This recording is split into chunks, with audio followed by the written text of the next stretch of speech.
Hello and welcome to episode 412 of the Crate and Crowbar, a gaming podcast being recorded on the 12th of January 2023. A new year, a new podcast. Not really, it's the same old shit as before, but refreshed by the yearly change, wriggling free of their grub-like sheaths to emerge as iridescent butterflies. I'm joined by Tom Senior. Hello, I am indeed reborn. Bring on 2023, it's going to be a good year. And Jamie Britton. We live in a howling abyss of chaos. Happy New Year, everyone. I should also say, I'm Marsh Davis, but I'm still a grub. What have you guys been doing over the Christmas period? Have you been playing anything interesting? Jamie. Yes, I have been playing a fair bit of stuff. The Steam Deck turns out to be a kind of perfect Christmas console, which is a weird phrase. But it's, if you're doing stuff over Christmas and you're kind of, family stuff and kids stuff and then, not being at work and stuff like that, it's a perfect little thing to kind of pick up and play a couple of rounds or something. And I've been kind of hacking into, some slightly weird and wonderful games that I won't go into detail on here. But for example, I've been trying my hand at visual novels and playing a bit of Umineko When They Cry, which apparently is 140 hours long, and all you do is just... It is a classic visual novel about a murder that happened on an island by some rich people, and it's a big whodunit. There's no player agency in it whatsoever. You just press A to advance the plot, and it's incredibly complicated. It's very, very pretty, although... when you play it, you have to download it off Steam and then patch it with a special fan patch and then change all the options to a very specific form to make it the proper version of it. But... well, it's an unusual game because it was made by this... They're actually the same collective who I believe are now going to do the Silent Hill visual novel, which was part of the sort of glut of Silent Hill games that was announced at the end of last year. And this is considered their masterpiece. It's like a PlayStation 3 era game, wildly complicated, wildly problematic in that way of Japanese visual novels. But so far, absolutely kind of fascinating, really. I'm really enjoying it. And it's got that nice feeling of being in safe hands while you plunge into an incredibly long and incredibly complicated story. Yeah, so it'll be something I'll return to on another pod because I've only kind of scratched the surface of it, by which I mean I've played it for 6 or 7 hours and nothing's happened yet. So we'll see with that one. The game I think I put most time into over Christmas, and again, it was a really good Christmas game, was Dwarf Fortress. So this was released in the beginning of December last year. It's obviously the long-awaited... Steam version of the classic sort of fortress building game. It's been a few years in the making since they announced it. The two creators of it, Zach and Tarn Adams, they've been basically making Dwarf Fortress since about 2004 or 5, and basically relying on donations from the community. But I think they had some health problems that they talked about and some problems in their sort of financial situation. So Kit Fox Games stepped forward and offered to help them make a Steam version of it. And it is a triumph, an absolute triumph. And I've never been happier to give some developers my money, to be honest. It's this Dwarf Fortress is this kind of bonkers thing that they've been doing for the love of it for so long. Clearly two very nice guys that no one's got anything mean to say about at all, making this incredibly mad piece of sort of ludicrously complex work. And so, yeah, it felt really good. And they've reported now that they've sold, coming on 1 million copies, I think, now, and have done really well, and they don't have to worry about it, money for the time being, which is great. And it's well-deserved because the new version on Steam is a triumph. It is everything the game required. It's almost embarrassing how key graphics turn out to be to the Dwarf Fortress experience. It completes the game. It's a hefty section that I didn't realize was missing. And then when you play it, when you load it up and it takes you through a tutorial and you see your your embarked dwarfs, and they're all custom little sprites with little differences to them, and different items of clothing, and there's different animals around you, and you can go up and down the vertical, the height differences. You can see, oh, that's the top of the trees, that's the top of the mountains, this is the ground level, this is one beneath there. Everything just comes into focus, and the game is now really, really fun to play and really, really easy to play. I mean, it's still ridiculous in so many ways, but the graphics obviate so much of the problems that anyone would have playing that game. And they've done stuff like they've added mouse support, which is, a revelation, that you can click on things and make stuff happen. They've simplified the job system, which is, somewhat controversial in the DF community, because it gives you a little less sort of immediate control over what your dwarfs do, although the much loved Dwarf Therapist mod is about to come out for the Steam version, which will change that. But all this stuff is kind of based around, they have beautiful music. Like, the music is so lovely and captures the kind of weird, boisterous, plaintive feeling of the game really, really well. But for me, what it's done with all its graphics is really unlock like the experience of the game. Previously, I would play it, I would get my head around it just about, but the fact it is just, you're looking at a black screen or a tile set that you've downloaded that is pretty rudimentary, that is just that pales in comparison, basically, because you would get this thing where you'd see people on Reddit talking about DF, and they'd say, yeah, after a while it's like the Matrix. You don't see the X's and the M's and the dashes and tildes anymore. I see a dragon, I see a I see a werebeast or whatever, and I just don't have that kind of time to learn to see reality in an entirely new way. I need, it turns out, graphics, and it allows for stuff like, for example, one of my thoughts, the one I'm still playing at the moment, it was all been dwarfs and humans and a couple of elves who had turned up in my kind of pretty badly built fort, and because I always build the tavern to be too enormous, everyone assumes it's like a party fortress. So there's like loads of people saying like, I want to come and sing in your bar, I want to come and entertain. And I always just say yes, because it's fun to just allow the place to get more and more chaotic and crazy and debauched, like kind of Moria, but they forgot to do any mining. They just focused on the carousing. And there was this great moment where I was playing it, and then there was this thing in my fortress moving through. And it wasn't a tile, a sprite that I'd seen before. It was this like big. It took up 4 entire squares rather than the one that your dwarfs normally do, and it was a big black monster thing. And it was walking through my fortress, and I was like, "What the fuck is that?" And all the other dwarfs were like running in fear from it because it was this big bat monster thing. Blimey. And it was heading for my manager's office. And I was wondering what it was going to do. And I was just about to kind of, send off my army to come and stab it to bits or whatever. And then it got to the manager's office, and a thing popped up, and it was applying for a job. It wanted to be it wanted to be a bard in my bar. And this thing, which is called I've got the details here. It's a she. She's called Sumost Usimaril, Moldaf's Fist Bard. She is a disgusting monster, and obviously you can look into all their history. So she is a small one-eyed humanoid. It has thin wings of stretched skin. Its charcoal skin is wrinkled. This night creature was first created by the dwarf necromancer Moldaf Lengens of Hugdales after horrible experiments on the human Eftber Longed Beach in Riddle Conjure in the year 214. So, yeah, she's 25. She's musical. She's got a good memory, but she's impatient.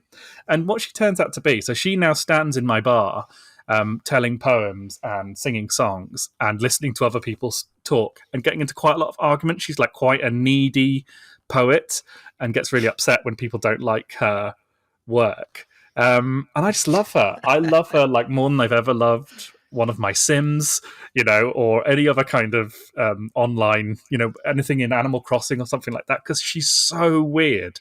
Like this big well, it says she's small, but she's big on the screen. This like disgusting, unholy abomination created in some sorcerer's lab, who has now wandered the earth and found her place to, to come and tell stories in the bar. And then just before I was coming on now, I wanted to check in on her, and I realised she's actually married to another one of these things called Nil Kinterist, and he's Moldav's fist poet.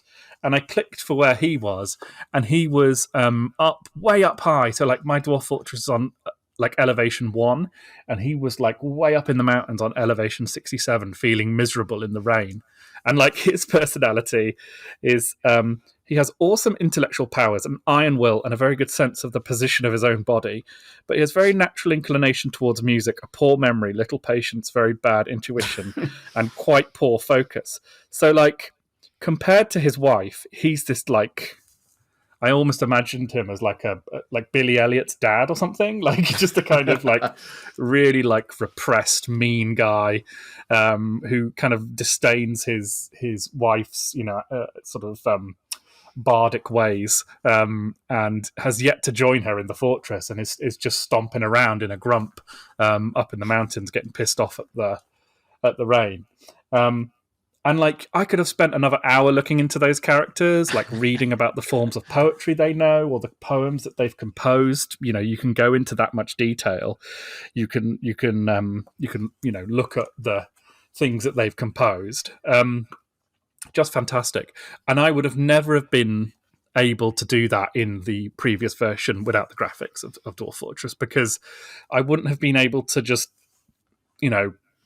notice that there was a hideous beast walking through my halls, connect that with the thing that is applying for a job as a poet, and then be able to like navigate through all the interesting lore stuff that the game now makes incredibly accessible for you. And you can apply that level of granularity to every character there, and all those kind of stories and emergent narratives that I've always heard about and I've always seen on those great YouTube videos by Smash and his ilk, are now just accessible to me. And it just feels like this wonderful thing that like the game really, really like desperately needed. I guess we all like to think we're sort of, I don't need graphics in my video games. I'm fine with just ones and zeros and tildes and hash marks. But it is striking quite how immersive and rich the game becomes, even more than it was before, with the application of graphics and a UI and hotkeys and mice control that don't break your brain. Dwarf Fortress is just an absolute modern classic. I mean, it's up there with like Minecraft in terms of level of accomplishment in its own way, and the fact it's sort of like it's one of the few examples I can think of where procedural generation leads to actually interesting stories and characters instead of just a kind of mishmash. It seems that people, as you've got your miserable abomination poet, which obviously would improve any bar, and that they've moved in and they're entertaining your guests. But that's a story that sort of that's actually a story, unlike when I go to No Man's Sky or something, it's like, oh no, here's a weird mountain that means nothing, and here's a weird animal that has nothing to say and no history or background. Dwarf Fortress builds so much behind its characters and behind the things it generates. Entire histories of people who have like empires that have risen and fallen. It's all calculated in about like 2 minutes when it's actually generating the world that you're about to move into. It's just incredible. I can't wait to actually get stuck into this version because, like you, Jamie, I've bounced off it repeatedly. I found that when I did try to get into it, it was kind of a game that played itself to an extent. So the stories would play out in front of me, which was very entertaining, but I didn't feel like I had any sort of authorship or control, and I didn't feel like I could give direction to what was happening. And what's your experience with that?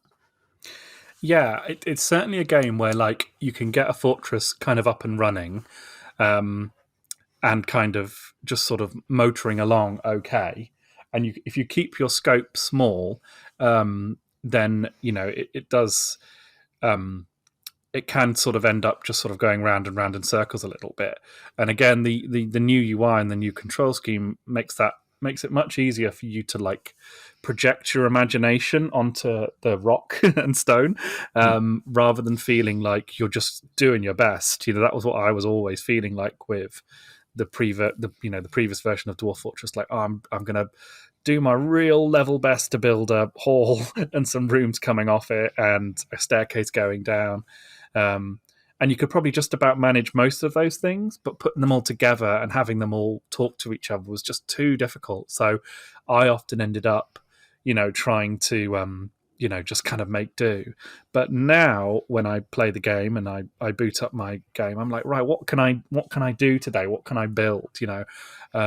It's fun to, like, all right, I've got this huge store of copper. Let's make copper armor for all of my guys and have them set them up a sweet training floor where they can all sleep and they can all show off their armor and their artifacts on plinths around the room. And as soon as you start doing stuff like that, the kind of true nature of the game as a kind of mad mixture of, The Sims and, Age of Empires and SimCity kind of comes into focus. It's so much easier to make your own fun in the game now. It doesn't feel like only high level play would ever kind of allow that.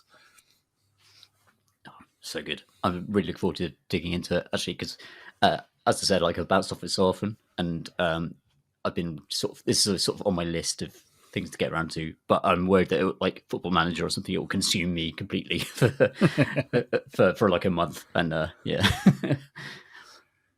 I'm wondering if, like, in the wake of all these new AI generators for both art and chat GPTs, banging out anything that you ask of it, whether going back to something like Dwarf Fortress, whether I'd be more kind of cognizant of the lack of an authorial intention in a way which would be disappointing to me. Like, I was talking to because I came back to the UK over Christmas and managed to get Tom and Chris and Alex in a pub together, which was very nice.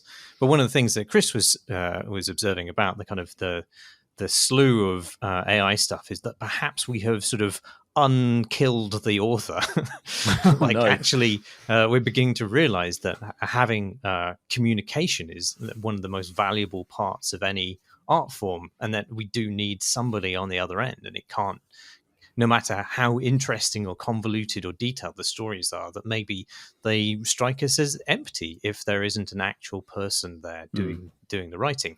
And they can cheat us into believing that there's somebody doing the writing, but there is nonetheless a sort of hollowness to it. How do you feel about that, Jamie? I mean, to me, it's kind of, I find it all just very impressive and very exciting. I mean, maybe that's madness, being someone who does what I do, but like, personally speaking, I see only opportunity in these things, really, on a kind of grander scale. I guess I have a kind of weird, cyber utopian view of it. I'm looking forward to all the kind of crazy shit that occurs. I mean, I understand the feeling of artists, with all that amazing. I mean, I just find all that AI generated art spectacular, and obviously I feel for all the visual artists who are looking at that stuff and feeling like they're out of a job. But I'm just so excited for what happens when we, the people who achieve mastery over that. But I do agree that, like, there is a very, very strong risk of all quality being rendered meaningless at some point. I think what makes Dwarf Fortress really sing, kind of quite literally, is its focus on, the fantasy creatures of dwarfs. Like, because dwarfs are they're limited in certain in certain directions. They're limited in certain dimensions. They're limited. They're obsessed with drinking and gold and and all these kind of slightly small-minded pursuits. But within those small-minded pursuits, there are huge sort of cathedrals of stuff to explore, particularly if they involve precious metals or carving weird idols out of wood. I think one of the things that makes Dwarf Fortress so special is that the personalities of these dwarves, rendered as it is, procedurally, in a procedural world, is it gives you dwarfs to focus on. It gives you a Mines of Moria analog, which in those books in Lord of the Rings is this weird, metaphor for the greed of beings, delving too deep and your civilization being destroyed from what you uncover within, which Dwarf Fortress, that's an inevitability in a Dwarf Fortress game if you play it for long enough, that specific thing happening. But to think about what kind of minds you would have, to do that, these kind of carousing but greedy, single-minded, but very creative folk, it just ends up being, a perfect world to for a game like this. It wouldn't work with. I mean, if it would, if you made a different game, but it feels so perfect that it's dwarves and not men. This isn't the Gondor simulator, because the horizons of that kind of perspective would be too wide. The fact that they're focused on digging down into the earth, and that being the kind of fundamental feature of what they do, I think that is the kind of sort of golden ring around the game that stops it from becoming sludge or slime. So there is sort of like personality and intent expressed through the parameters of the generation, which makes it which imbues its randomness with value. I think so. Yeah, it is a relatively small space with regards to. I guess what it is it's a small window with which you're seeing this vast world, and that's what it does. It gives you an impression of very well. A game I would weirdly compare it to is Crusader Kings, because Crusader Kings, when it's working, when it's at its best, feels like an entire world is taking place around you, and you're capable of shaping it and changing it. But I also find that there's weird moments of clarity in that game where you suddenly just see through it all, and you're just like, oh, this is just like a game of Risk with an overinflated ego. These are just numbers. That never happens with Dwarf Fortress because it's too gribbly and strange, and all the monsters are far too odd to kind of be anything as mundane as simple numbers ticking by. I find the idea of authorial intent with regards to AI really interesting, and I think the great limitation of things like ChatGPT, whatever it's called, is that basically what they do is remix what already exists. And the great promise of randomization or AI is that perhaps it could sort of pop completely disparate concepts together in a way that might be like new and sort of inspire people. But actually it can't do that, because all it does is draw from existing text relentlessly. And that's actually kind of what a lot of genre fiction does, really. And it still feels as though you need a human mind, an inspired human mind, to break out of that and introduce something new that people like. I don't know. I don't know how that relates to Dwarf Fortress. It feels as though Dwarf Fortress is actually funny, isn't it? Because a good version of that. The essay, The Death of the Author, Roland Barthes, I mean, he describes how just drawing the reason authors are dead is because they can only draw from what has come before. They can only quote, essentially, and these quotations can be very complicated and very rich and deep, but ultimately they're existing in a structure that is based upon previous writings and previous understandings of meaning. So that sounds like what AIs do to me. It's sort of, it will be interesting to see how that unravels. Tom, hello. You've been playing anything? I've been playing Midnight Suns, which is a strategy game, or kind of a tactics game, really, from Firaxis, which I've been for 400 episodes until now. I'd often been pronouncing it as Firaxis, but when I actually went to their studio, it's Firaxis. The fantastic developers behind Civilization, Alpha Centauri. I mean, they're just like, XCOM, of course, XCOM 2. But Midnight Suns is also a Marvel game, so it features Marvel superheroes. And it's such a strange mashup of so many different genres. I'm kind of amazed, impressed, and delighted by the fact that an organization like Marvel would give Firaxis the level of control they have over their IP to do this weird game. So basically, you have a team of superheroes, and you're based in sort of like a weird manor, and you wander around as a kind of avatar and talk to the superheroes, build friendships, points, and then deploy yourselves on missions to build, defeat enemies and build more. Oh, it's really hard to describe. It's a really, really weird game. So, all right, let's start with battles. So the battles are obviously the sort of cornerstone of the thing, and you can choose to go on tertiary battles that kind of let you build experience and get resources, and then there are story missions, which are the main things that drive the thing forward. And these battles are like one-room battles, by which I mean each fight is one contained arena, and it's turn-based. It's also a card game. So you have 3 heroes that you deploy, and each hero has a deck of 8 cards that are randomly shuffled into a collective deck that you get to play each turn. Do you guys understand what? Does that make any sense to you guys? No. No. So you've got 3 Sort heroes. of. Yeah, each hero has like a deck of 8 cards, and then you're given a deck of like 5 cards, and those cards are shuffled in from each hero each turn.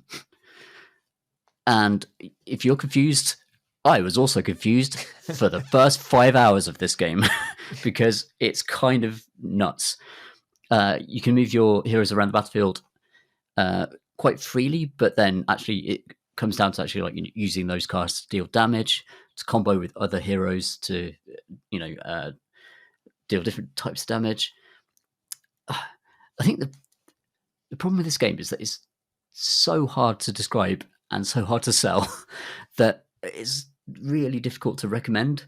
So hang on, let me just yeah, try and quiz get a me. handle on this. So I was envisaging it as a pure XCOM clone where you are tactical turn-based, enter a level, you have, I don't know, whatever, 5 Marvel heroes, and you move them.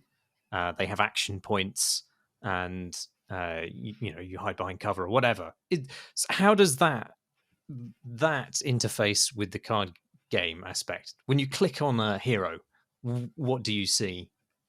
So actually, you're rarely clicking on the heroes unless you want to move them around the battlefield, and it's not on a grid or anything. It's free movement of heroes. They can also interact with environmental like boxes and jump off points that they can use as well.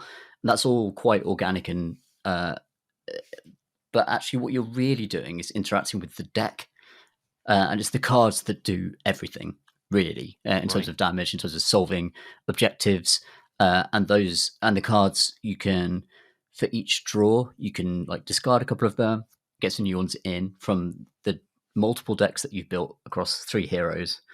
And then you sort of combine them together, like to have heroes work together to heal one another, or combine into mega attacks, or to trigger, to power up.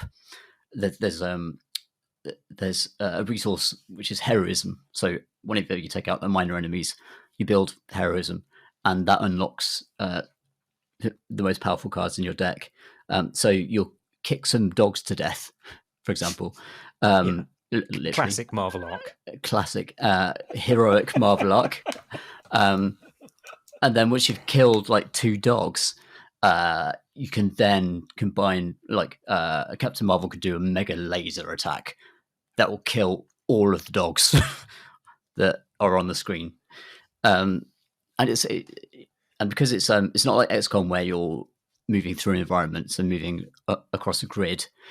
It's all in one room, so like the combat encounters are actually quite quick compared to XCOM, and more brutal, more kind of like ruthless, and it's kind of tedious at first when your deck is quite boring, but as you upgrade your heroes, defeat enemies, complete missions, unlock new things and talk to people in the manor in these kind of like in between sections where you're kind of wandering around, sort of making friends.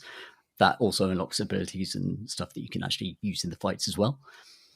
And actually, it's I'm compelled by it now. I'm absolutely fixated on it. I was slightly late to this recording because I was playing through a fight in Midnight Suns.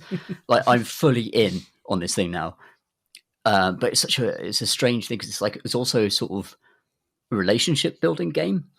So in between the fights, you're actually walking around, giving people gifts, chatting to other heroes, forming friendships and bonds. There's a morality system which is absolutely baffling. And you actually are a character, aren't you? You play as a sort of risen god or something. Yeah, that's right. So you play as the hunter. And I'm not aware if this is actually a proper character in the Marvel fiction, but you're basically, after 300 years of death, you've been resurrected. You're sort of half demon, half bloke, or woman, depending on the character you choose to create. It's impossible to create an interesting character, but he's a total, like, the hunter is like a total avatar. Like, he's completely transparent. He exists to walk around and be completely bland at the other heroes who are the main stars of the thing. And the great thing is that you can every day or so you get the opportunity to hang out with a hero. So you can play video games with Spider-Man, or you can go stargazing with Spider-Man,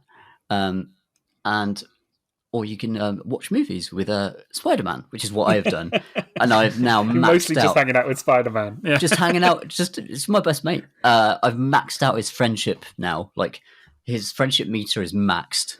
And that unlocked a cool new suit. And now he's like black and gold and is awesome. And you can do that with every hero.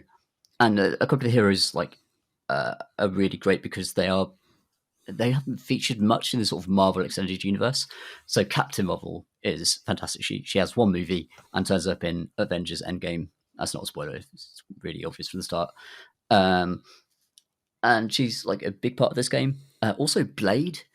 And I think there's a new Blade movie in the works that just imploded last year.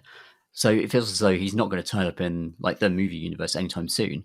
But he's a great character. And he's flipping awesome in this game. Like, he's so much fun to use because he's just got an ability called stake, and then he just like leaps really like 12 foot in the air and then stakes someone in the heart, and it's like, yeah, gets the job done. And it has high chance of critical hits. He can combine his abilities to bleed enemies and then eat their energy to regain health. Of course, like all vampires. You know, like all the best vampires. And then you get to go back to base, and then you get to lift weights with them and have a chat, and then gain friendship points. So I was watching someone I know from another, Jeremy Greer, who does the Days of Future Cast podcast, which is a good like Marvel comics podcast. And I was watching him stream this game, and the scene that he was playing was one of the maddest things I've ever seen in a video game, which was book club. You can have a book club. Oh, yeah. And it was a book club with your character, Carol Danvers, Blade, and the book had been submitted by Wolverine. And so everyone went and convened in this room, and Wolvie was just sort of standing in the corner while everyone sat down at the table and discussed this science fiction book they'd read. And it went on for so long with these characters having this really, really involved back and forth about this book. Although what they were actually doing was just describing the plot of the book, which is not what you do at a book group, you know, but they were just recounting what had happened. And it went on and on and on. And then they were like, wow, that was great. Thanks, everyone. Thanks for coming to book club. You know, and then Wolverine was like, did you like the book then? Like, that was his kind of contribution to it. +2 friendship. Like, yeah, +2 friendship. You have now, you've now unlocked brain stab for Wolverine or whatever by attending his awkward book club.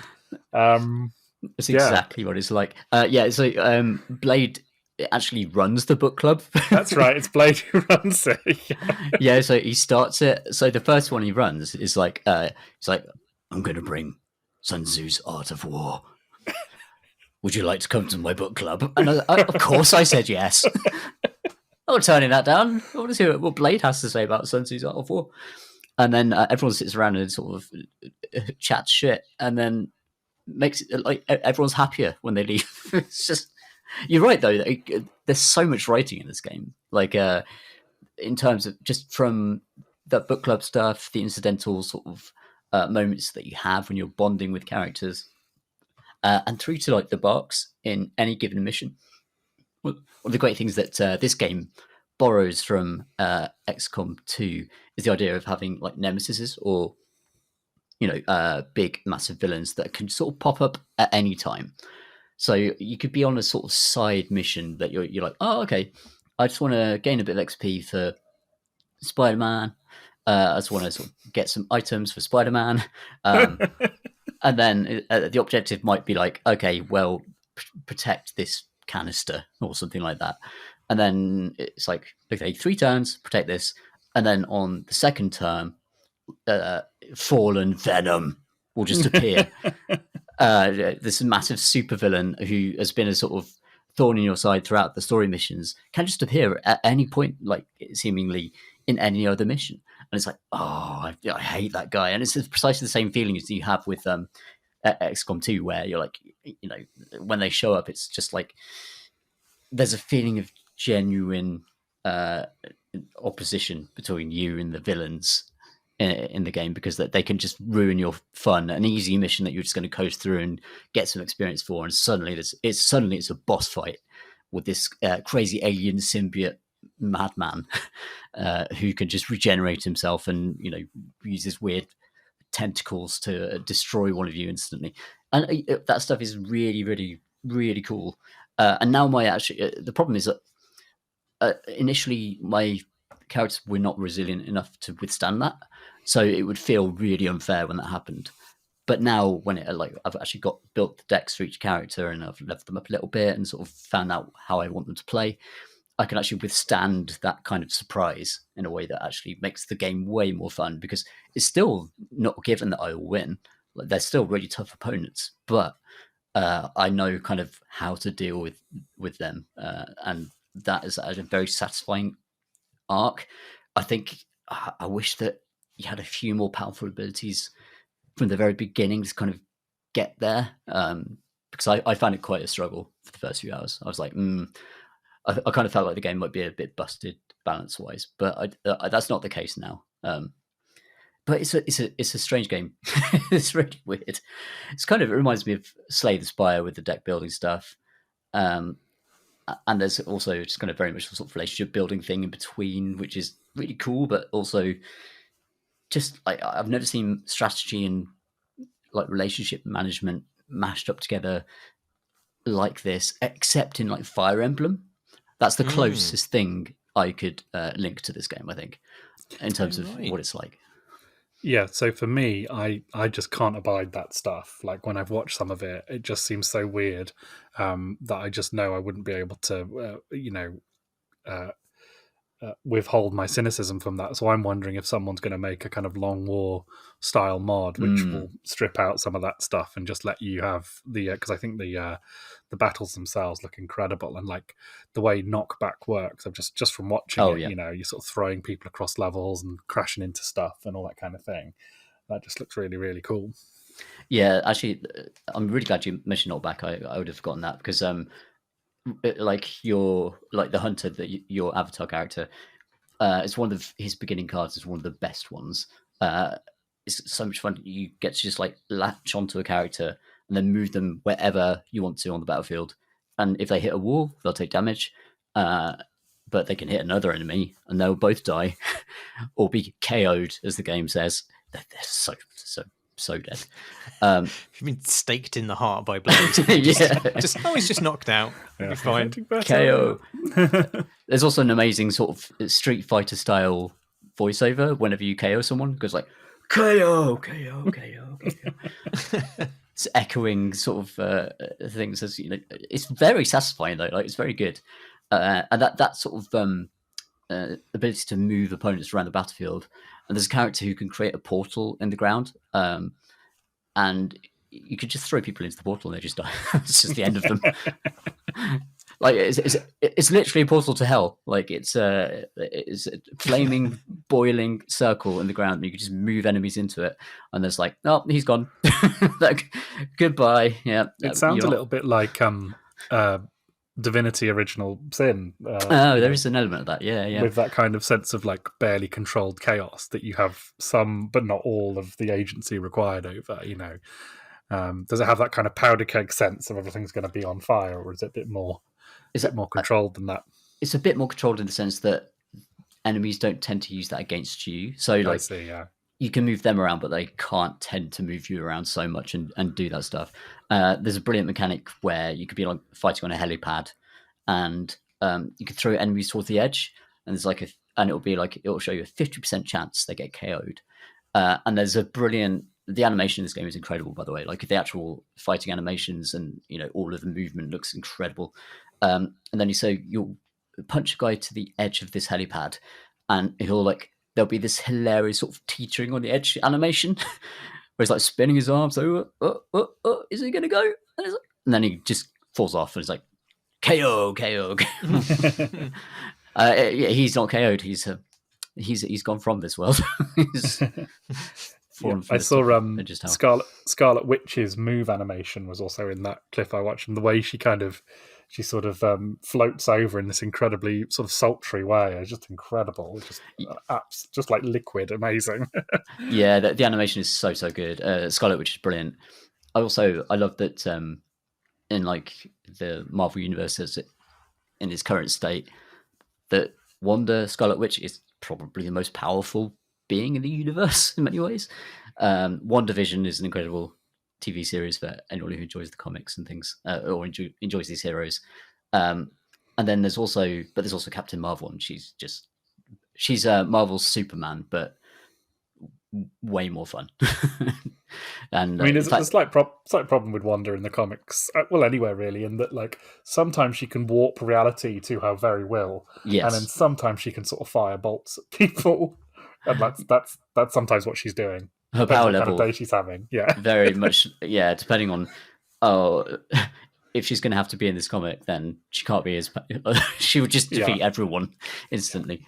But in this, I think she's really well done, because like she's really, really powerful, and she's one of those characters, as I said, who can just show up in random missions. I was like, oh no, oh no, we're in trouble now.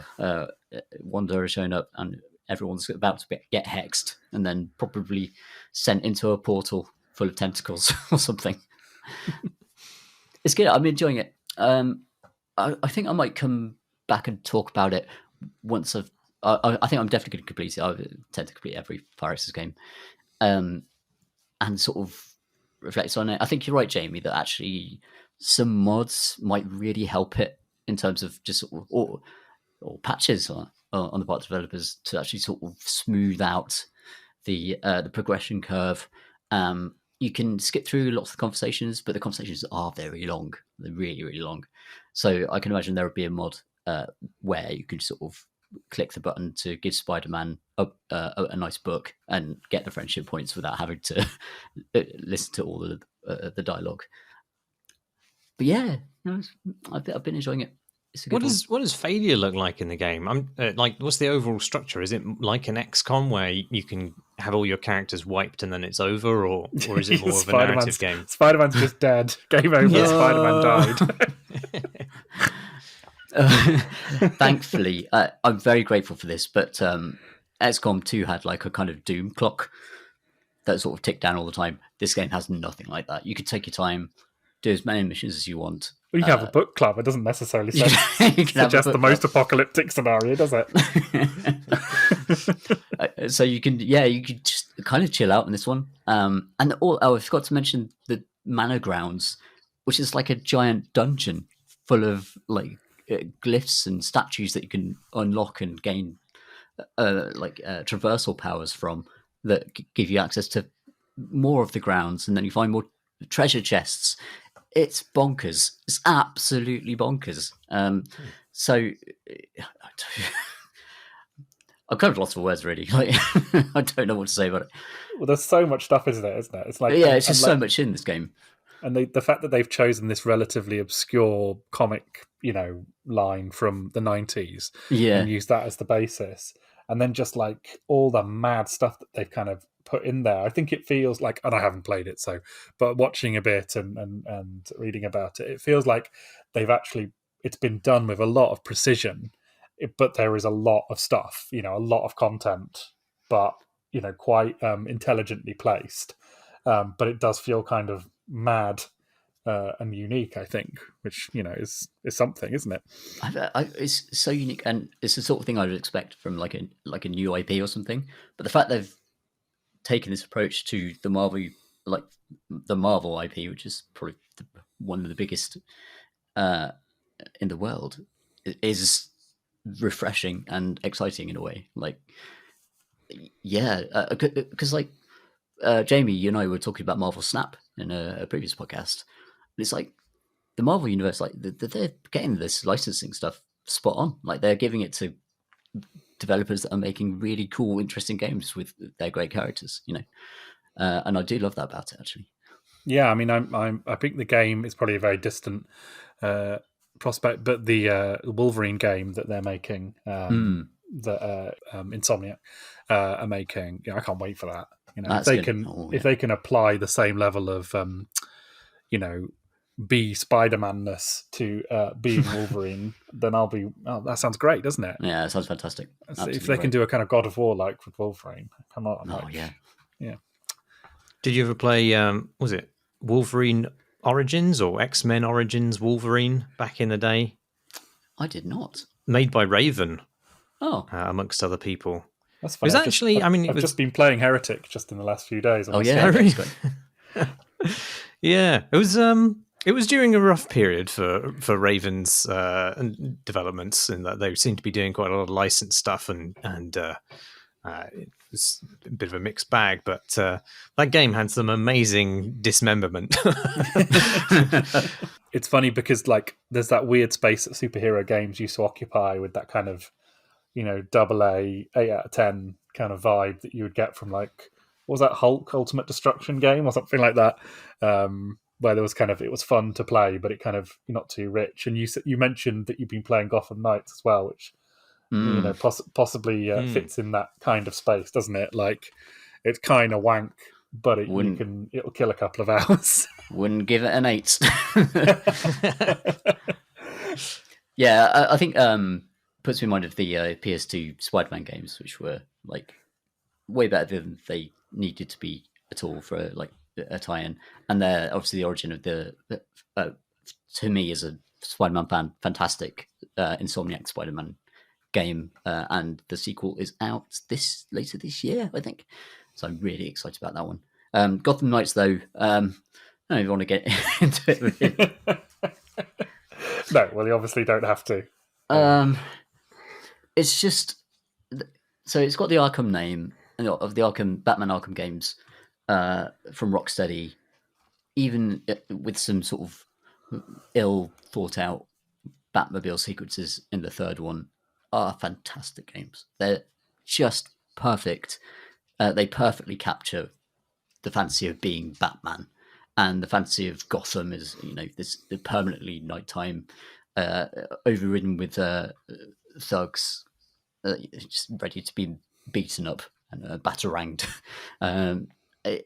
Those games were just spectacular, and beautifully written, I think, in places at least.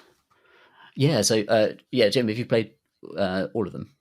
Yes, I have played all of the Arkham trilogy. Yeah. So all of that kind of ingenuity in the writing, and yeah, I agree. Actually, like especially I don't want to spoil anything actually, because people should play those games. The ingenuity and the character development and the idea of this rich world of villains. The thing I love about the Batman universe is the villains. Like the villains are super weird and often quite stupid, and I love that Calendar Man, for example, it has like a nod in the first game, and the Court of Owls, which is an amazing series of comic books I read last year actually. It's a really, really good arc for Batman, is hinted at. and the Court of Owls appear in Gotham Knights, and it's just from just a tremendous disappointment. Would you It's remember like, when, like, do you remember when Arkham Asylum came out, and the tagline of it was like, "Be Batman," be the Batman, stuff like yeah, that. And this game is like, "Be Batman's like crush." yeah, and they're all just horrible people. They're just kind of annoying, terrible people, especially like Red Hood, and also. It suffers tremendously there's a really, really long opening sequence, and this is in all the marketing. And Batman dies at the start of the game. He's just brutally killed in the first cutscene, which is like 10 to 15 minutes long. And then once I finished watching that, I was like, I felt completely deflated. I was like, well, and then suddenly you have to be some twat who's just nowhere near as interesting or as good or as fun to play, and none of them could do anything that Batman can do. Like, has this kind of luminous Gotham that you get to explore. It's an open world, and you can sort of wade into fights at random, much like the other Arkham games. But they're very much like the basic thing of just like gliding, diving, swooping upwards. That kind of movement and the traversal that Rocksteady just painstakingly nail. Like the attention to how it feels to move around the universe in those Arkham games from Rocksteady is just incredible. And this just lacks all of that. You do eventually get sort of like those, the bat wing swooping thing, but it doesn't feel anywhere near as good because there isn't the attention to detail on how things actually feel in the game. At any point, even when you're sort of comboing things together against villains, it's like a two-dimensional combat system compared to the Arkham one, and it's an interesting game to play because it sort of highlights the skill and the brilliance of those Arkham games, the original ones, because you feel everything that's lacking, from the writing through to the performances, through to the story structure, through to the open world structure, traversal, and actually punching thugs. All of it is worse. Like, I mean, I always felt like in those three games combined, like it really felt like, and it clearly was, like these people had thought, right, this is our chance to tell a Batman story, and we're going to really go for it. We're going to do all of it. We're going to tell this really quite complete, epic arc across three games with a bunch of takes on already established characters, but in our own way of doing it. And it felt like, and particularly in that last game, this is our last chance, and it is kind of, that game is about, it's kind of sort of Batman's last big job, and that pays off wonderfully because, the opening of that game, like an hour into Arkham City, the last one, there's like opera music playing, and you're like trying to disarm a nuclear reactor from blowing up, and the game just scales upwards from there. And it's got such a tight control over its narrative, apart from when you're in those fucking tanks. But like, apart from that, it feels like the end of an era in a really kind of gloriously elegiac way. Whereas it doesn't sound like Gotham Knights has anything like that level of sincerity or passion behind it. It is nothing.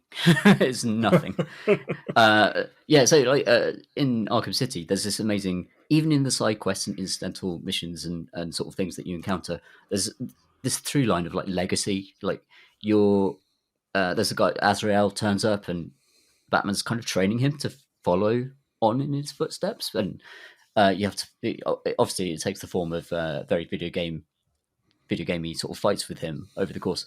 But then there's also Robin, and like it feels like Batman is sort of ready for things to end, and he's sort of setting the table for the next phase. And unfortunately, the next phase is this fucking game, which is quite sad. Yeah, I haven't played it, but I've got to say, looking at the videos of it I've watched, it feels like they really didn't know how to turn the verbs that were available to them with those characters into the style of gameplay that had been established by the previous Arkham games. Like that Red Hood, he's got guns. He's literally shooting people, but it has to take the same amount of time to take somebody out as it does for Nightwing to pummel somebody to death. So you get this kind of weird pea shooter combat style for him that just does not fit at all with the lengthy acrobatic brawls. And I don't know. Yeah, it just and like you said, the traversal mechanics, they seem super weird because they all have to be equivalent, and yet there's no reason for Red Hood to be able to navigate in the same way that Batman could. So they give him this sort of weird boingy. It's like a pogo stick. I don't. What is the kind of game explanation for his ability to bounce off glowing blobs in the air? I don't know. Good question. But I did have a proper chuckle because Nightwing somersaulted to land with like both of his feet on a prone enemy's skull, and the words "crime resolved" appeared on the screen, which is great. I love the way that these various superhero games try and deal with the non-lethality of their heroes. Also in this game, you're also just beating the crap out of cops as much as you are out of anyone. Like, there's no sense of. So obviously the Gotham Police Department, they're corrupt now. Jim Gordon's gone. This is the other problem with the game. All your favorite characters are dead, and what you're left with are these four. Like, the biggest problem with the game, actually, if I had to point to one thing, is the fact there's four characters, and they just pick one and make them really fun to play. Don't have four diluted, kind of weird. So you get weird things with the plot as well, where I'll have a chat with Harley Quinn as Red Hood, and then I'll be like bored of Red Hood, so I'll switch to Batgirl, and Batgirl will talk to Alfred, and like he will talk. That their discussion will be as though Batgirl had just done that mission. And that happens constantly, like all the time. So there's no sense of kind of continuity between missions and between characters. And I don't understand the need for there to be four playable characters at all. It's funny, isn't it? Because the reason lots of people would say that the reason Iron Man, the movie that kicked off basically the current state of all cinema and art, the reason it worked so well is because back then no one gave a fuck about who Iron Man was. I certainly didn't. I thought he was a complete dork. Like, screw that guy. But that gave them leeway to basically make whatever movie they wanted to, and do something kind of different with the superhero genre. They felt empowered to do that because this was an IP that back then, it was just meaningless. And like, there's no reason why you couldn't make a game about Huntress or Nightwing or, I mean, maybe not Red Hood, but one of those first two.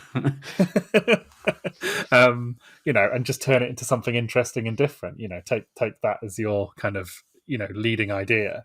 Like, how can we make a cool game about this cool hero? But no, they decided to do four at once, which was It's a weird folly, and kind of it just kind of feels like a sort of cash in on all the ideas that those great Arkham games set up, with none of the reward, really. Yeah, because Rocksteady have now moved over to DC, and they're making a Suicide Squad game. Is that right? Yeah, I believe so. Very excited about that. I used to live in Gospel Oak in London was where their offices were. Cool. And I used to occasionally, it was like, because the kind of sort of very, like, the area I used to live in was very dull. And then occasionally you'd see people walking around with, really cool Batman T-shirts on and stuff like that. Like, where did those guys come from? And then, it's just around the corner from my house. I love, like, there are certain sort of districts around the world where, like, loads of studios are kind of grouped together. And then I was, like, wandering around, like, Vancouver, for example, and everyone is kind of talking in code names for what they're working on. Of course, like, as developers, like, they're desperate to chat about what they're working on, and they're just really excited about what they're doing, but they can't name the thing. So, and then sometimes you'll be walking along with some Relic developers, and then across the way, some developers from EA will be walking along, and they're just sort of like everyone goes quiet for a moment and then resumes the Start conversation. clicking their fingers in rhythm. Yes, yeah, yeah. It's very or like Anchorman. I think they might have to face off. Yeah, also the various developers lining up. Now, I live in where I live now is Walton on Thames, and I've now walked past Introversion Software's offices a couple of times, Oh, which cool. I was very excited about. Oh, I that's great. occasionally see really exquisite big box PC games and Amiga games in the charity shops around Walton, nice. which I can only imagine are some of the people at Introversion. No one else is that nerdy in Walton, surely, apart from me. What have you been playing, Marsh? I've been playing Pentiment, which is a really remarkable game that Obsidian Entertainment have made specifically just for me. So much obliged. Thank you very much. It's a mystery narrative game with some RPG elements, to be extremely reductive about it. But you play as an artist in 16th century Bavaria. Hell yeah. Who is hired to create an illuminated manuscript at a remote monastery in the mountains. And he ends up attempting to solve a murder.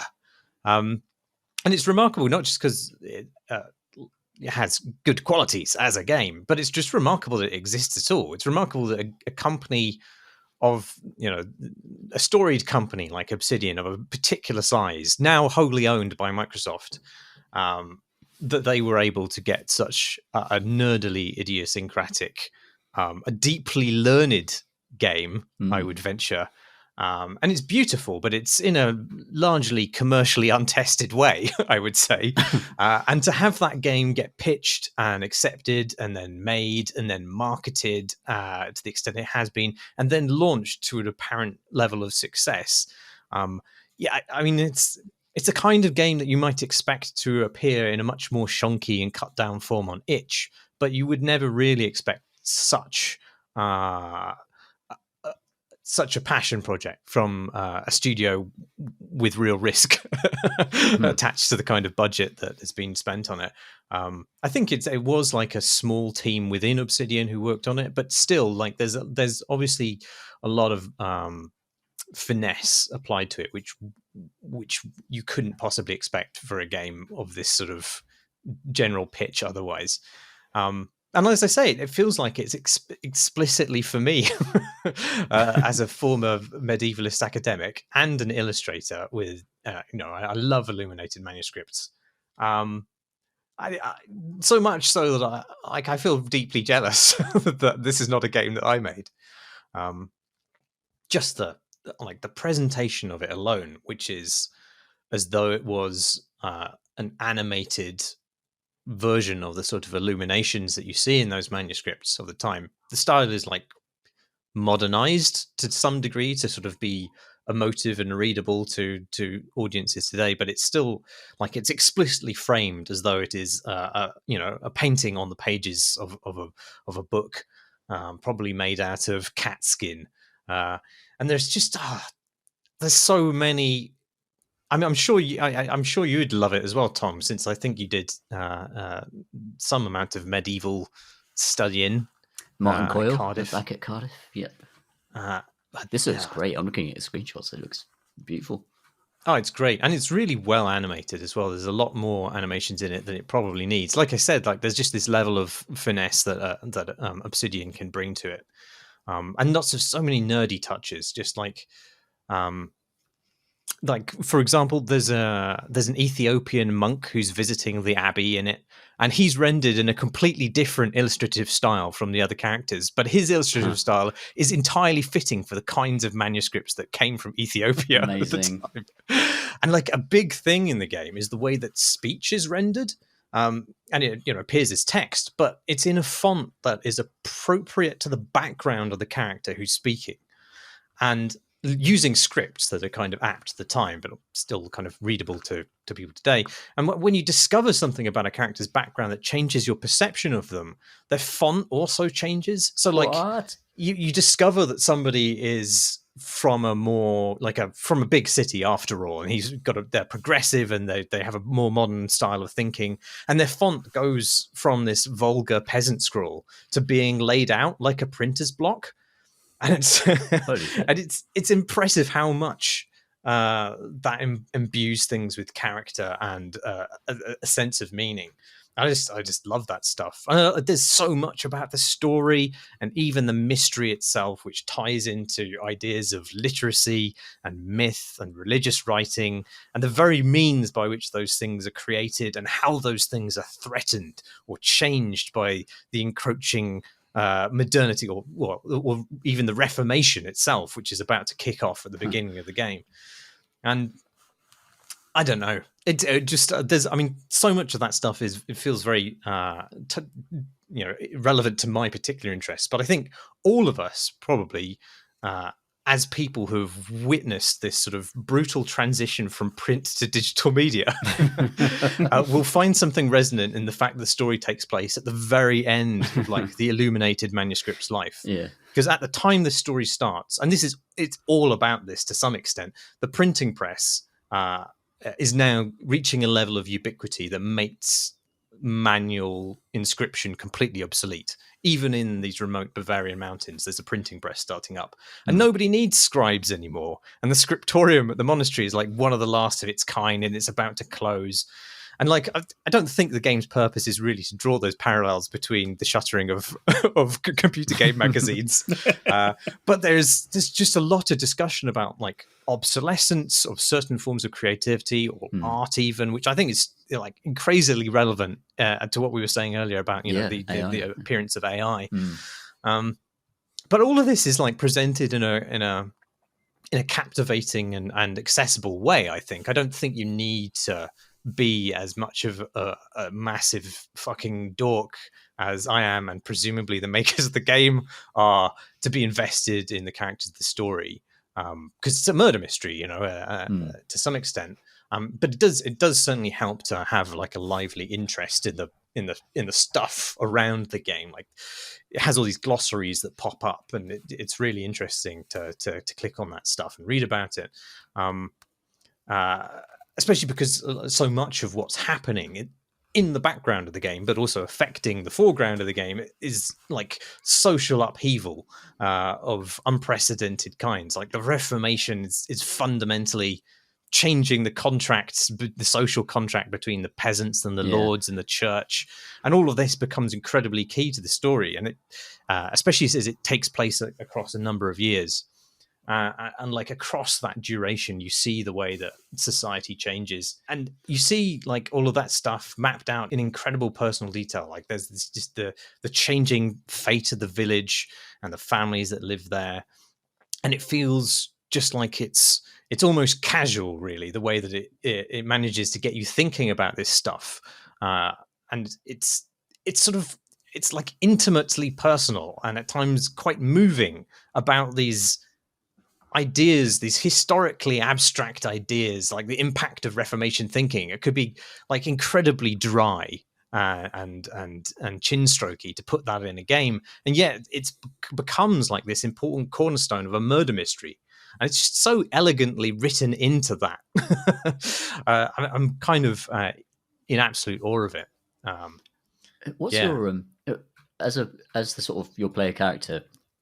Are you a peasant in this system, or what's your kind of class status, and how does that sort of play? Well, to it? I mean, that's a really good question, as it figures quite importantly in this. You are a sort of journeyman illustrator. You're not yet a master. You're beginning your master work with the hope of becoming a great master, and so your social status is sort of you're on the cusp of achieving real social status, but you are not yet there, and so you're sort of this outside figure, really, both literally because you are not from the village, but you're also of a sort of uncertain social trajectory.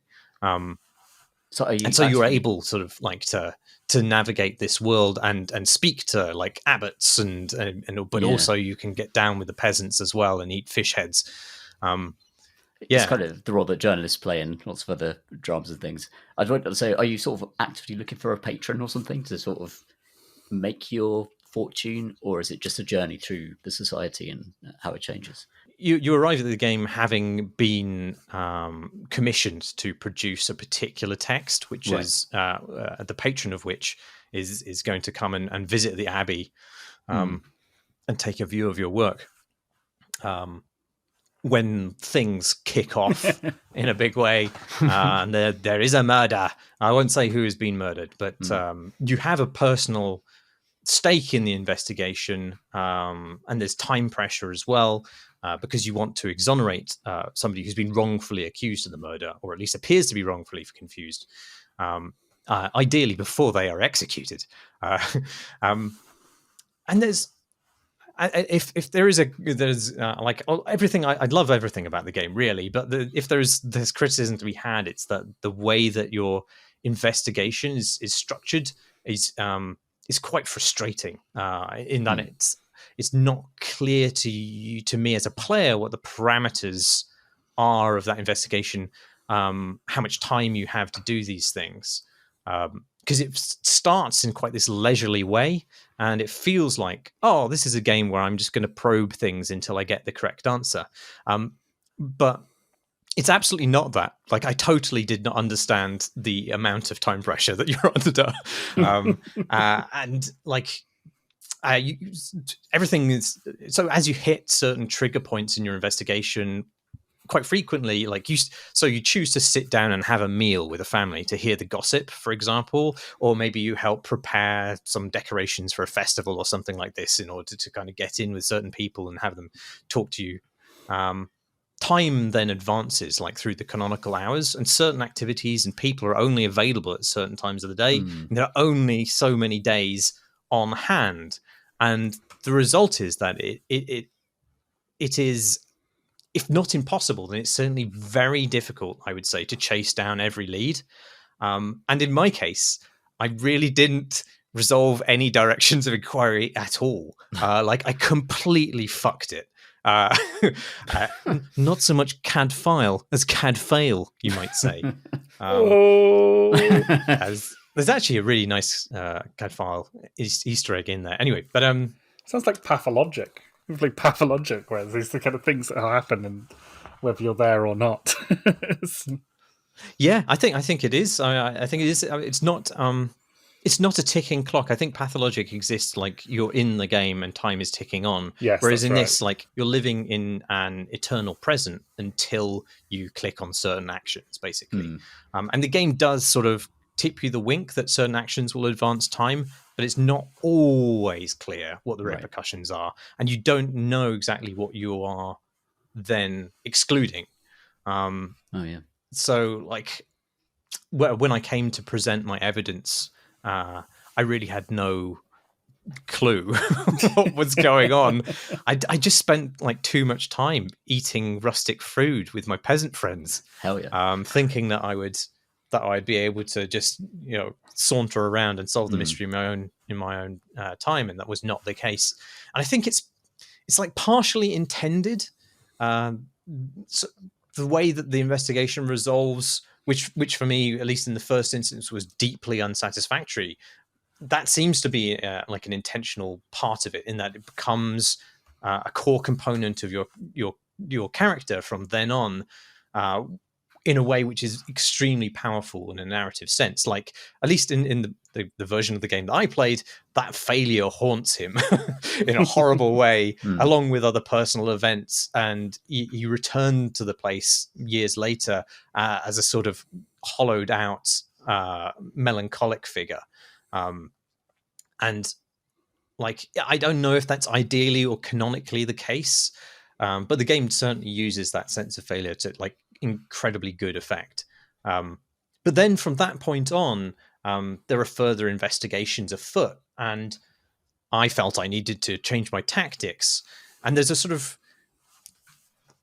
I think, the unintended repercussion to that sense of unsatisfactoriness is that it forced me to try and get it right by maximizing my interaction with the game's mechanics in a way which drew me out of the fiction and was also an incredible chore. Because, like, it was definitely the wrong thing to do, but, like, it's obviously the thing that your character, having suffered this defeat, would want to do. And so instead of just like stumbling into time advancing events as though I was role playing the character, which is what I did the first time, I felt I had to systematically scour the entire accessible area of the game for interactivity, and then identify which events would advance time and thus be mutually exclusive, and hoover up every kind of ounce of dialogue I could, and only then would I pick one of those exclusive events. But what that means is I was running between something like 50-ish locations each canonical hour of the day to check if there was something new to do there, and talking to everyone along the way. And by the end, I was actually dreading when a character had something more than hello to say. I kind of I understand why they structured it the way they did, and the way that time pressure forces at least a degree of uncertainty, or in my case, failure, because the result of that is really narratively meaningful. But the problem is that the parameters of interaction are just not always clear. And so you end up, as a gamer, in your gamer brain, pursuing strategies to maximize your knowledge, and making the game much less enjoyable. And it's not just that it's a chore to visit every room in the monastery, which, seem to be accurately modeled in that there are a lot of fucking rooms. But it's, you'll sometimes I had an intent in mind, but I just didn't know how to sort of actuate it using the game's available interactions. Like, my character makes a note to follow a suspicious guy, but Marsh, don't know how to make that happen in the game, because everything exists in this perpetual present unless you hit a trigger point to advance time. And so this guy is just going to carry on doing his mending wall animation until Kingdom Come. And talking to him doesn't give me the opportunity to follow him. I can't just wait for his animation to finish, because it never will. And there are a few things like that in the game where it's just unclear how you're meant to articulate your intent through the game, and what the rules are of the game at any given moment. It must be a very hard trick to pull off, to do that sort of Disco Elysium thing of just supporting kind of whatever journey you as a player take through the game, and just sort of letting that ride, and that never feeling like you're missing out on anything really. That description reminds me of the last third of Paradise Killer, where I was just doing laps of the map, just trying to hoover up every single little bit of dialogue to try and make an informed decision. And then the decision in the end was felt like kind of gibberish. Yeah. There's nothing much I could have done or thought about or discovered that would have helped me get there. So that's always the problem with these with detective games, I guess, maybe. Yeah, well, I think it's particularly key here, because you assume... The thing is, it's quite a good bait and switch that it sets you up as this... because your character is really this very smart and cocksure and swaggering individual who's had a bit of a rakish past. And he through the way he acts and talks, he's very cerebral. He has these kind of dreams which take him into this kind of philosophical landscape, the city of the mind, where he's, talking to different personified figures, Prester John and so forth. And you think, because the way he's presented as being competent, that you have the measure of this town, and that you are capable, and that because of your role as sleuth, that there is an answer out there for you.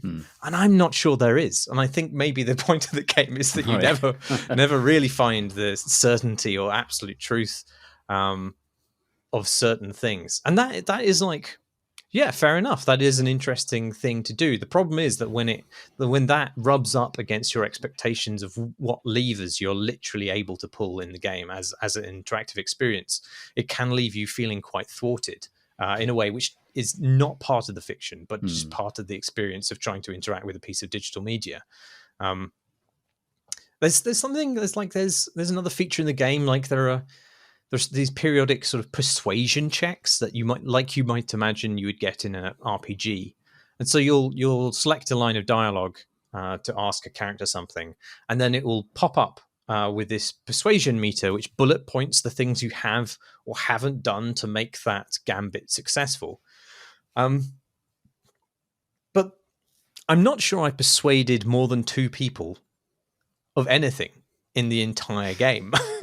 And I don't know that I could have done better. Like, obviously there are ways in which you can just be rude to somebody from the outset, and that's an obvious way in which you will not get your way with people, perhaps. But then sometimes you get a persuasion check when you've been perfectly nice, but you haven't really got to know the person at all, or have any idea of what might increase or decrease your chances of success.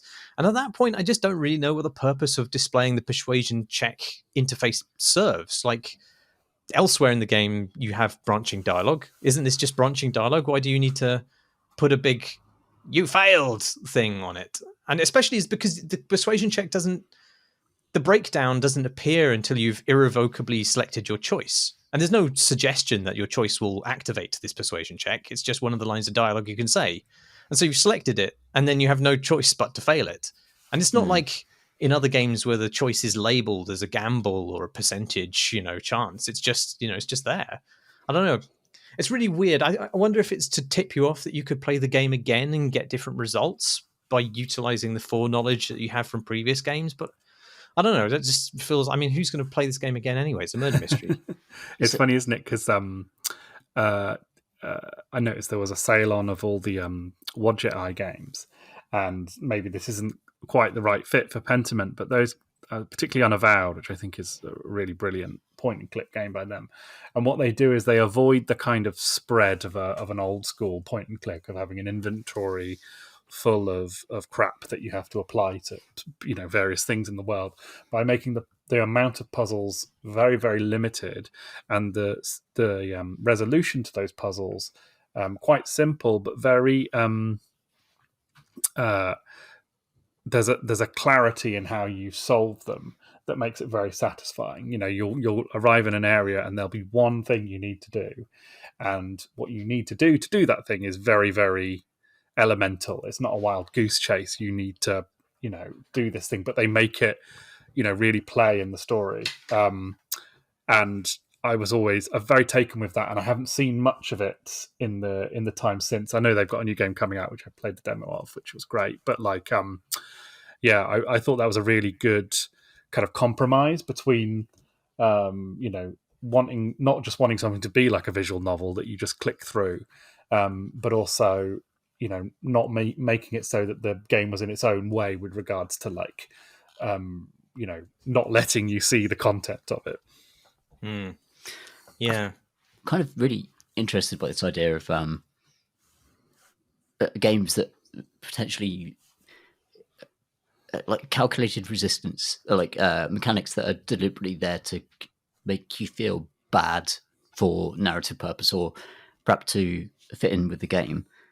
And I feel like it just sort of, for me, that never ever works with games in a way that I will watch films that are kind of quite unpleasant and will actually sort of resist, be deliberately sort of difficult to watch and noisy and sort of horrify me or scare me. But with games, that sort of, I think that idea of player agency, I feel like I'm owed an easier experience in a way. Does that make sense? I'm having a great time with these visual novels. There's different forms of them, where some which are very, very branching, but like Umineka, when they cry, it doesn't have any branching at all. You literally just pressing a button to advance dialogue, and it turns out I'm fine with that. I thought I'd have an issue with that. I don't. Just tell me a story.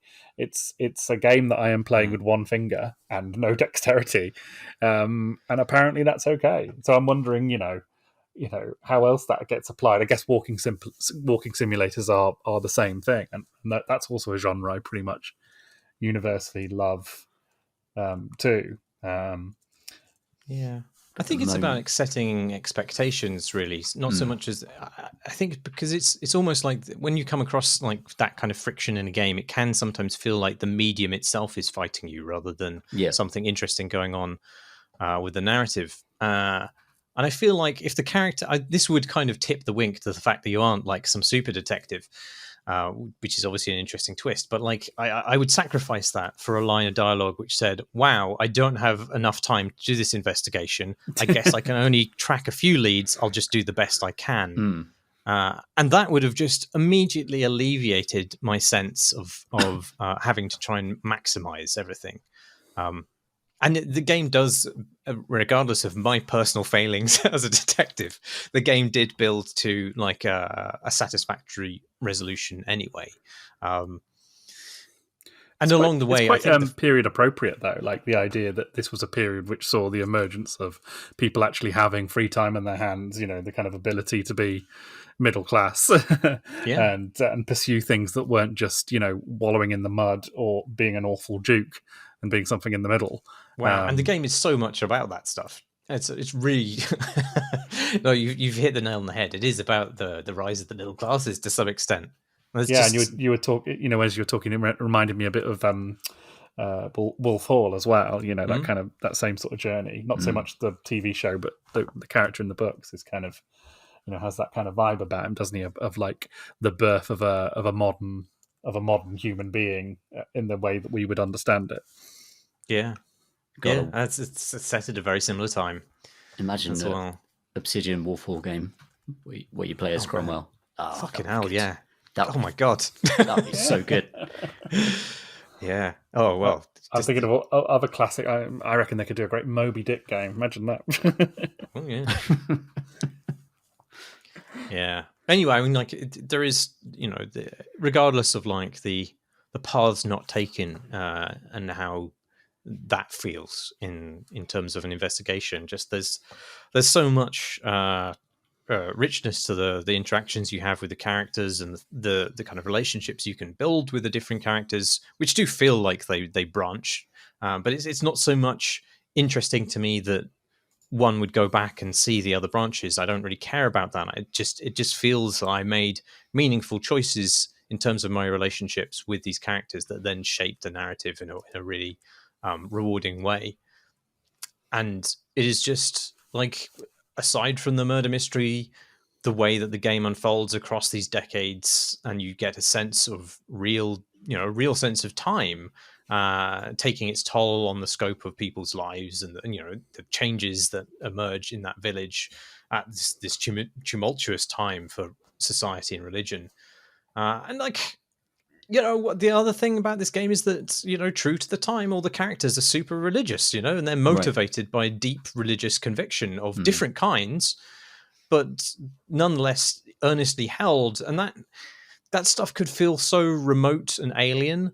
But in fact, the way that the game makes you get down in the dirt and have breakfast and dinner with these people makes it really accessible and meaningful, because it lets you see how those kinds of thoughts and convictions played out in the minutiae of people's lives, but also in the way that it inspired some of the greatest and terrible drama of the time. And just it's astonishing achievement to do those things in a video game and have it get made, and also in a video game in which you are solving a murder.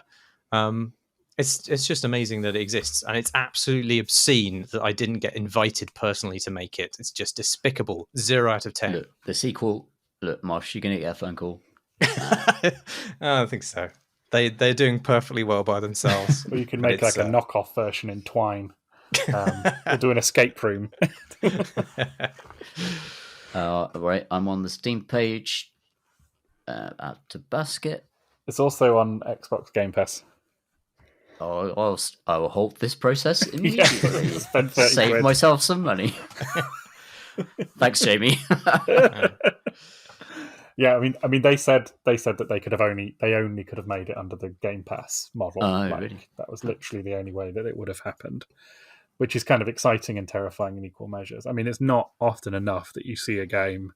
We were talking about it, Marsh, when it was first shown at Not E3 or one of those things, you know, where it was just one of those things where, wow, this doesn't look like anything else that's anyone's ever made before, you know, and it's so rare that happens and such a glorious thing.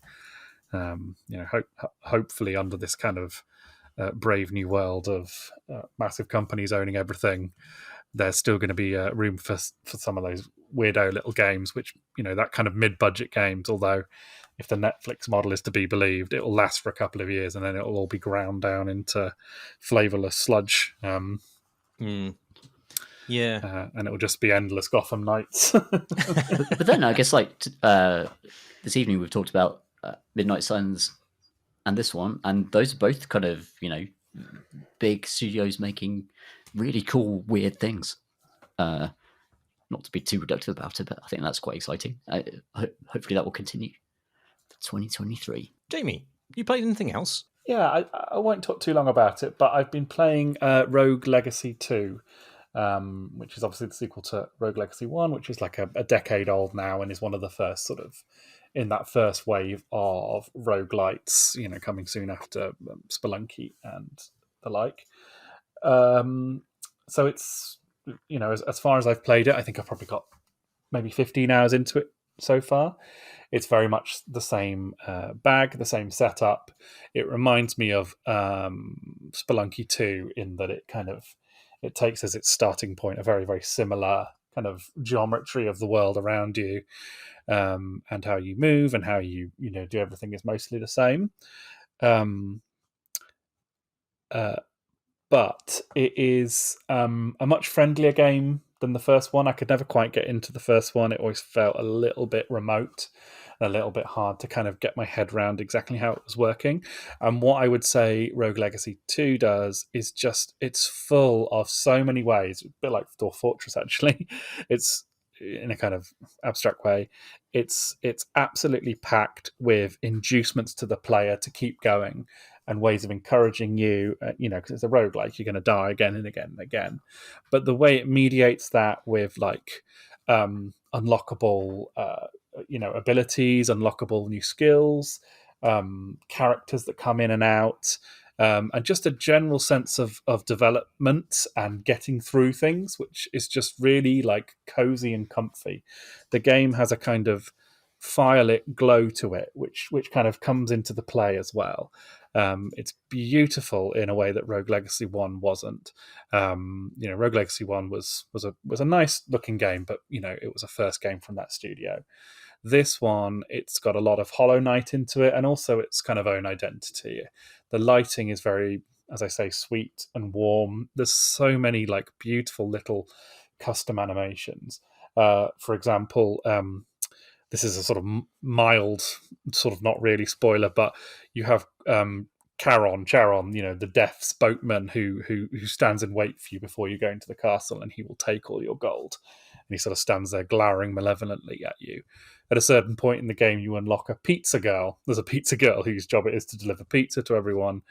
And once you've unlocked her, you can catch him just sneaking a little slice of pizza in his boat off to one side. And it's just a lovely little charming animation. There's another one, which is there's a guy who will lock the castle in place. So if you want to play the same seed again, essentially, you can lock it, and he will take a percentage of all the money you make. And he throws a little kind of ploppy boy thing into the water, and it sinks down, and his machine turns on. It's just really like full of charm and character. And then and the way it introduces the ways that you're going to kind of increase your process across runs just feels really organic. It feels to me a lot more satisfying than something like Hades, where I always felt like my skill ceiling and the way that the game was kind of powering me up were slightly at odds with each other, and I always felt a little bit uncomfortable with how much it was me mastering the game, Spelunky style, or where I was just being marched across a power curve with very little sort of choice in that. Whereas in Rogue Legacy 2, I think they've put a lot of effort and time into making your journey in the game feel progressive but also satisfying, feeling like you're ludically mastering a system even while you are literally increasing your max HP and stuff like that. And then so it's just lovely. The combat feels really nice. And then, of course, the kind of USP of the game is that your characters are, generated with various skills that they can do. So powers, and there's a whole bunch of those. And then they also have their character traits, which are all sorts of mad stuff, just like in the first game. There's one where you're like a clown and you see everyone as clowns, and you're giving presents to everyone. There's one where there's color blindness, so everything's in black and white. I got one today, which is Diva, which says the flavor text for it is everyone has. Everyone's lit, but the spotlight is on you, and that means that you're literally there's a big spotlight on you, and then small spotlights on all the other enemies in the particular room. And when you finish the room, there's a round of applause and flowers are thrown at you. And there's all sorts of stuff like that. I keep finding new ones, and they keep making me laugh out loud. One of the ones I had today was my character's trait was dyspraxia, which is a condition I have as a real life person, and and that means it's kind of clumsiness. And when you have that, all your coins that you burst out of enemies and chests and stuff just flies everywhere, and you have to go and pick it up. And I am a very privileged person in just about every way. I've got nothing really to complain about in life, but I got a glimpse into why it's important. I understood this in an academic sense, but why representation for people who aren't represented is kind of important, because that dyspraxia is something that affects me every day. Every day someone gets annoyed with me for getting in their way in the street, or, driving too slowly or whatever. And just seeing the word on the screen is sort of strangely moving. To see. Do you shed coins? I have shed coins. I absolutely have shed coins. I have a story about putting my jacket on the back of a chair in a bar, and sat next to me on the you're not going to expect this. Sat next to me at the bar was Hollywood actress Anne Hathaway, and I lifted the jacket onto this stool, and so much loose change came pouring out onto the ground. And me and my friend Hugh had to scrabble around on the ground while Anne Hathaway watched us pick up all this money. So I have done in the presence of Oscar-winning actors. So have you worked with her since? I have not worked with her since or before then. She just happened to be there. She's very nice, I have to say. She found it very funny. So that was nice. Good sort of neurodiverse representation, and there's lots of that stuff in there, like when they use traits which are problems that people actually have in one way or another. It feels done quite tastefully, with humor but with taste as well. And the last thing I'll talk about is just my favorite character class in the game is Chef. So you have a ladle which you can use to hit people, but you can also use to wallop their projectiles back at them, which is really good fun. And then you can also, if you collect any health power-ups, you can literally stew them in a big pot. Your character will pause, get out a big pot, and then ladle some soup into his mouth, which is just really charming every time it happens. But yeah, it's so good to pick up and play and blast through. And like I say, the main win, I think, for it is it makes the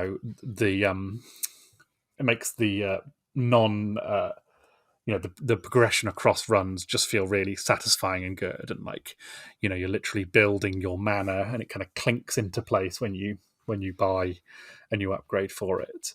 And yeah, I just find it's just full of a lot of joy, and it's just not getting tired at all. It just knows how to reward you just enough to kind of keep plumbing away at it. Yeah, really impressive. Sounds super satisfying. Are you playing it on your Steam Deck? Yeah, and it's a great. I mean, I say this about everything. Every game is a great Steam Deck game, but it that sounds one like again, a particularly good one. It is a particularly good one because it's also got that thing. I know Derek, you talked in Spelunky 2. He wanted the game to be a kind of sandbox. He wanted people to play it and try and head for a particular place or try a particular thing, and not worry about dying after doing it or something like that, just to make it a kind of playground. And it has so many ways Rogue Legacy 2 seems to follow its lead in that regard. It's hard to describe exactly how, but you can do almost like the Dark Soul things where you're on this run, I just want to grab this one item and then I'm going to die and then I'm going to bank that item and that's fine. And after a while you realize how liberating that feels. That you don't have to worry about death. It doesn't matter at all, really. It's about what you can achieve, how you can change the state of the world, And yeah, I think they've just really thought long and hard about how to really optimize that, and it feels like the best possible version of what they had before. Oh, fantastic. I need to get me a Steam Deck or something. You do need to get your Steam Deck. They're very good. Yeah, I can imagine playing pretty much everything we've talked about today in a portable format on the couch with my kitten and my wife. That sounds really fun. That's all the time we had for this podcast. If you'd like to send us a question, you can send us questions at crateandcrowbar.com. You can tweet us at crateandcrowbar. All these recordings are uploaded as videos to YouTube, where you can find other stuff by us. The address for that is youtube.com/crateandcrowbar. Thanks as always to our Patreon backers. You can back us too at patreon.com/crateandcrowbar, or you can simply join our lovely Discord community, the link for which is on our website, crateandcrowbar.com. That's it. I've been Marsh Davis. I've been Tom Senior. I've been Jamie Britton. Thank you for listening. Indeed.